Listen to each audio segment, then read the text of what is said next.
Mengekalkan kesejahteraan dan ketenteraman awam tidak mungkin dicapai tanpa penlibatan pihak berkuasa dan orang ramai.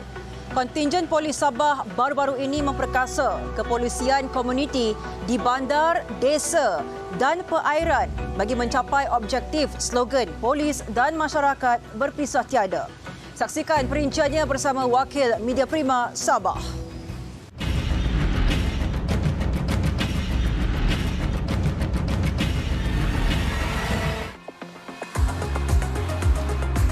Mengekalkan ketenteraman awam tidak mungkin dicapai tanpa adanya penglibatan antara pihak berkuasa serta orang ramai.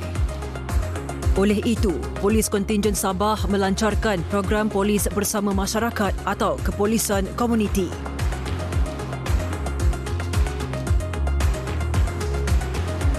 Kembara Kenali Borneo oleh Yang di-Pertuan Agong bersama rombongan baru-baru ini memaparkan pentingnya kestabilan dan ketenteraman awam untuk menjayakan pelbagai program di peringkat nasional mahupun antarabangsa.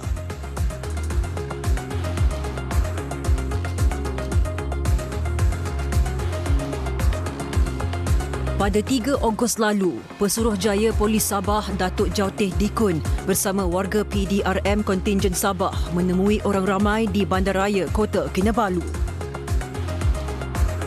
Program tinjauan mesra kepolisan komuniti atau Walkabout Community Policing ini bermula kira-kira jam 8 malam dari Pondok Polis Warisan Square hingga ke Bulatan Ikan Todak atau Todak Waterfront.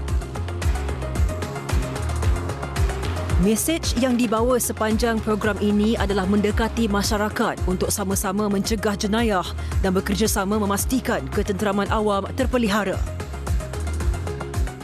Baik, tujuan kita mengadakan community policing pada hari ini adalah yang pertama sekali ini, di samping kita membuat lawatan ke beberapa tempat-tempat yang kita anggap sebagai sasaran penting, kita juga mendekati masyarakat yang berada di sekitar Kota Kinabalu pada malam ini, yang mana kita mendekati mereka ini untuk memberikan keyakinan kepada masyarakat bahawa polis ini akan berusaha sentiasa bersama dengan masyarakat untuk memastikan keselamatan mereka. Program ini juga diharap dapat mewujudkan semangat kekitaan, kerjasama dan permuafakatan antara PDRM dengan masyarakat. Selain itu, ia juga bertujuan menjalin kerjasama dan kolaborasi yang profesional serta jalinan yang baik antara PDRM, jabatan dan agensi kerajaan serta swasta.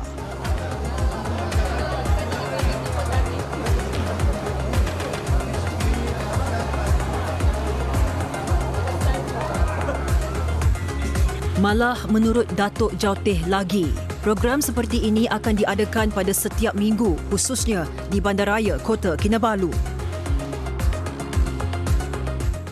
Untuk di Kota Kinabalu ini, community policing seumpama ini tidak akan berhenti. Yang mana setiap seminggu sekali akan ada ketua jabatan akan mengetuai sekumpulan pegawai dan anggota untuk membuat aktiviti yang sama. Program mendekati masyarakat ini tidak hanya tertumpu di bandar, malah turut diadakan di kawasan perkampungan serta di laut. Pada malam ini tumpuan kita ini adalah di kawasan bandar. Tapi sebenarnya community policing ini dalam masa yang sama juga kita laksanakan di kawasan luar bandar. Sebagai contoh dia minggu lepas kita membuat community policing di perairan Sandakan, kemudian kita masuk ke kawasan perkampungan di Kampung Tinusa 2 Sandakan. Pada 29 Julai lalu, Datuk Jauteh Dikun serta agensi-agensi keselamatan lain seperti Eskom dan jabatan-jabatan di PDRM Sabah serta pemimpin masyarakat mendekati penduduk kampung Tinusa 2 Sandakan. Program kepolisan komuniti di perkampungan ini berjaya menarik perhatian penduduk kampung termasuk kanak-kanak yang teruja dengan bahan-bahan pameran di tapak perkemahan. PDRM Kontingen Sabah turut menyerahkan jaket keselamatan kepada penduduk kampung yang terlibat secara langsung sebagai penggiat ekonomi di laut. Saya sudah agak ada 17 tahun sudah sebagai nelayan.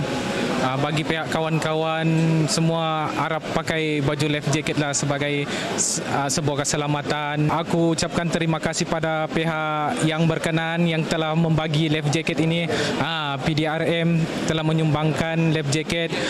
Aku mengucapkan ribuan terima kasih lah. Kebelakangan ini ada saya dengarlah juga jiran-jiran yang bila angin kencang, jadi dorang pun tidak dapat kawal badan, dorang terjatuh dan hilang.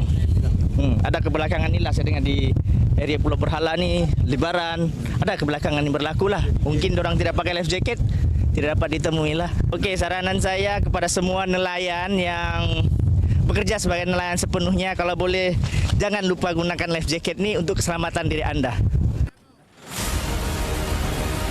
Program kepolisian komuniti ini turut tertumpu di kawasan laut sekitar perairan Sandakan dengan mendekati golongan nelayan. Kita mengharapkan aktiviti seumpama ini akan meningkatkan kesedaran, satu membantu pihak keselamatan untuk memberikan maklumat tentang aktiviti jenis rantas sempadan. Yang kedua memberikan kesedaran kepada masyarakat bahawa ancaman keselamatan itu juga berpunca daripada kelalaian masyarakat itu tidak menggunakan alat-alat keselamatan. Laporan Muhammad Yazir Mahmud, 999.